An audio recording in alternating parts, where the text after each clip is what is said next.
बिस्मिल्लाहिर्रहमानिर्रहीम। बोलते कालम के साथ मैं आमिर अजहर। और पाकिस्तान ने अमेरिका को दो टोक जवाब देने का फैसला कर लिया है। जी हाँ, पाकिस्तान के वज़ीर आज़म शहबाज शरीफ आज 3 मुल्की दौरे पर रवाना हो गए हैं और उन्होंने सऊदी अरब के बाद बरतानिया जाना है और बरतानिया से अमेरिका जाना है, जहाँ पर उनकी मुलाकात मुतवक्को है। और वो मुलाकात है डोनाल्ड ट्रंप से, जिनको एक मैसेज पहुँचाना है और वो ये मैसेज है कि पाकिस्तान और इस्लामी दुनिया की तरफ किसी ने भी मैली आँख से देखा तो उसकी आंखें निकाली जाएंगी।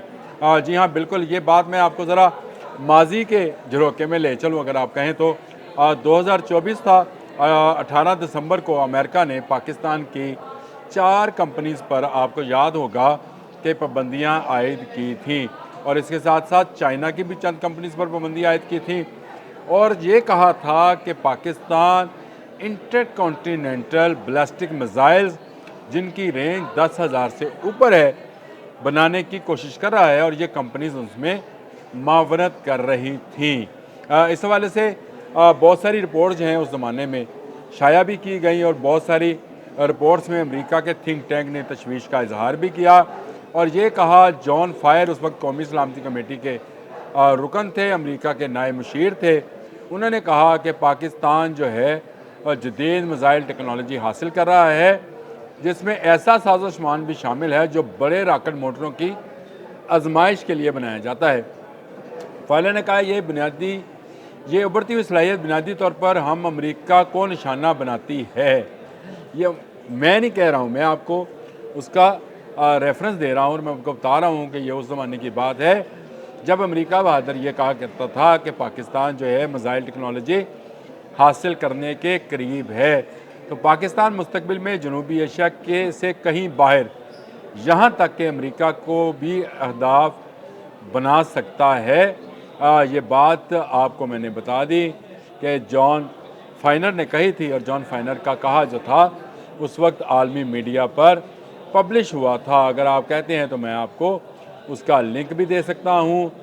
ये IISS एक रिसर्च का अदारा है, अमेरिकी थिंक टैंक है, जिसने ये सारी बातें कही थी और उसके बाद से पाकिस्तान पर ICBM बनाने पर पाबंदी थी। लेकिन बना भी रहे थे कौन?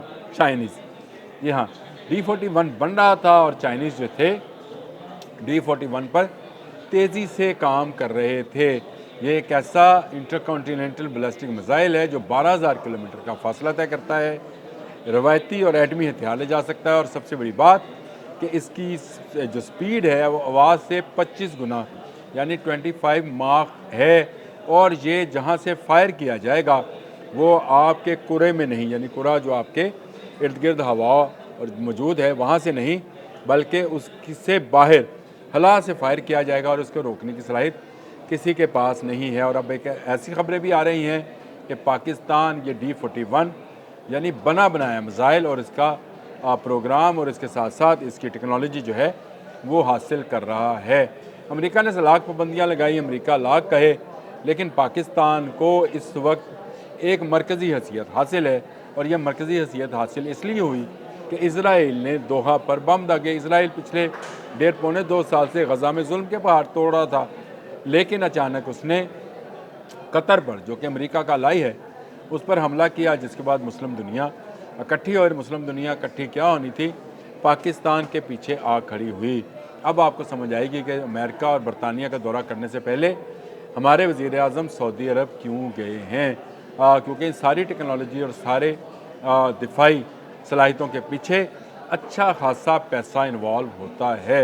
और पाकिस्तान के लिए एक ऐसी मईशत जो कि उभरती हुई मईशत है, जिसको पिछले 1-1.5 साल में खसारों से निकाला गया है। आज अच्छी खबर तो ये भी आ गई कि PIA भी खसारे में से निकल गया।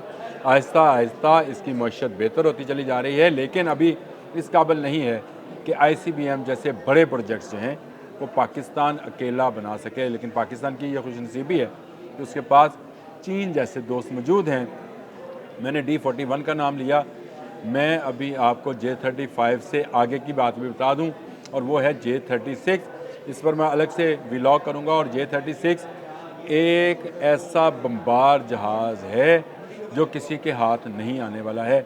आपने B-52 बम्बार सुना होगा अमेरिका का, जिसने ईरान पर भी आकर बम बरसाए थे और इसमें 24 घंटे और 36-36 घंटे मुसलसल सफ़र किया जाता है। इसी तरह का एक बमबार चाइनीज़ बना रहे हैं, ये भी पाकिस्तान के पास आना है और इस वक्त पाकिस्तान लीड कर रहा है। एक मसीहा मिल गया है अरब ममालिक को पाकिस्तान की सूरत में, और पाकिस्तान अरब का जो है मुकदमा लेकर इस वक्त सफ़र में है, यानी रखते सफ़र बांध लिया है।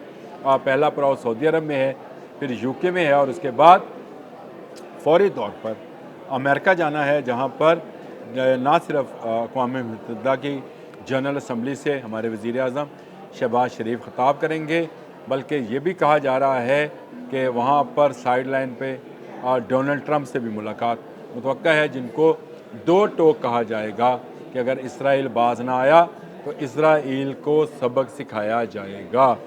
जी हाँ, ये बिल्कुल इस तरह की बात जो है इस वक्त भी मुख्तलिफ़ प्लेटफॉर्म से सामने आ रही है कि साफ साफ बताया जाएगा। इसके लिए जो कॉन्फिडेंस चाहिए वो कॉन्फिडेंस सऊदी अरब आपको दे रहा है, और कॉन्फिडेंस से मुराद मेरी वो माली मावनत है जो ऐसे बड़े प्रोजेक्ट्स के लिए की जाती है। पाकिस्तान के बारे में ये ख़बरें भी सामने आ रही हैं कि पाकिस्तान बहुत जल्द एक ऐसे मिसाइल सिस्टम का तजर्बा करने जा रहा है जिसकी रेंज 5000 किलोमीटर से ऊपर है, यानी वो ऐसा मिसाइल है जो कि इसराइल के हर शहर को, चाहे वो हैफ़ा है, चाहे वो डेमोन है, उनका एक शहर है जहाँ पे एटमी तनसीबात हैं, तेल अबब है, सब पर गिराया जा सकेगा। मैं इसलिए कहा करता हूँ कि पाकिस्तान ने मुआशी तौर पर तो इतनी तरक्की नहीं की, लेकिन दफ़ाई पैदावार के हवाले से पाकिस्तान इस्लामी दुनिया में मुमताज़ हैसियत रखता है, और इसी यही वजह है कि उसने अपने से कई गुना बड़ी फ़ौज को भी जो है शिकस्त दे रखी है, और अपने से कई गुना बड़ी फ़ौज के साथ साथ अपने से टेक्नोलॉजी में एक अच्छी फ़ौज इसराइल को भी शिकस्त दे रखी है।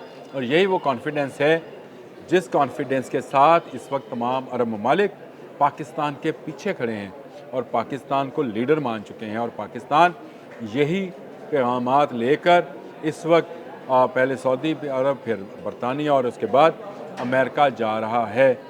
ये बड़ी खुशाइंद बात है कि पाकिस्तान ने मशरक़ वस्ता की जो लीडरशिप है वो अपने हाथ में ले ली है। दिफाई नुक्ता निगाह से बात कर रहा हूँ, वो अपने हाथ में ले ली है। वैसे तो वहाँ सऊदी अरब जो है वो प्रधान है, और कतर जो है वो निगरान है। निगरान होने के साथ साथ वो अमेरिका का भी जो एक अलाय है, और मार्क रूबियो से दोबारा मुलाकात की है। लेकिन इसके साथ साथ साइड लाइन पर पाकिस्तान के साथ भी उनके दिफाई मामलात चल रहे हैं। तमाम मिडल ईस्ट इस वक्त पाकिस्तान की दिफाई सलाहियतों को मानता है, और मानने क्यों ना, क्योंकि पाकिस्तान ऐसे मिसाइल और ऐसे जहाज़ रखता है, और मुस्तक़बिल करीब में उसके पास ऐसी टेक्नोलॉजीज़ आने वाली हैं कि जिनका जवाब ना इसराइल के पास होगा ना अमेरिका के पास। तो ये वो दो टोक बात है जो करने के लिए पाकिस्तान के वज़ीर आज़म मुल्क से बाहर गए हैं। मुझ पर बहुत सारे लोग ये कह रहे थे, बात कर रहे थे कि आप इस पर बात क्यों नहीं कर रहे हैं कि 3 मुल्क की दौरे पे जा रहे हैं। एक दोस्त ने तो ये भी तंज़ किया कि शायद अपने 1000 टूर पूरे कर रहे हैं। कोई शौक़ नहीं है किसी को भी सफ़र करने का, और वो भी जहाज़ पर। आप खुद आज़मा लीजिएगा, 2, 3, 1, 4 सफ़र के बाद आप कहेंगे कि यार ये क्या मामला है। लेकिन अगर कोई शख्स इस तरह के दौरे कर रहा है, और वो भी हंगामी बुनियादों पर, तो इसका मतलब ये है कि पाकिस्तान अपना मौक़िफ़ और अरब दुनिया का मौक़िफ़ जो है वो दुनिया में पहुँचा रहा है। मज़बूत इरादों के साथ इस सफ़र का आगाज़ किया गया है। अल्लाह करे डोनाल्ड ट्रंप से जो मुलाकात हो उसमें पाकिस्तान वो तमाम तवक्कुआत जो इस वक्त इस्लामी दुनिया को पाकिस्तान और पाकिस्तान के वज़ीर आज़म से है वो मुकम्मल हों। अक़वाम मुत्तहिदा में होने वाले इजलास में जो तकरीर होगी शहबाज शरीफ साहब की, वो सुनने लायक होगी, और उससे डिटरमिन होगा, और उससे पता चलेगा। आज आप मेरी बात लिख के रख लें, आप उसके बाद मैं एक और व्लॉग करूँगा, जब वो तकरीर हो जाएगी तो मैं आपको बताऊँगा कि पाकिस्तान ने किस तरह पूरे आलम इस्लाम की लीडरशिप और उसका अलम और झंडा अपने हाथ में ले लिया है, और उसके बाद इसराइल की खैर नहीं। अब तक के लिए इतना ही। अल्लाह हाफ़िज़।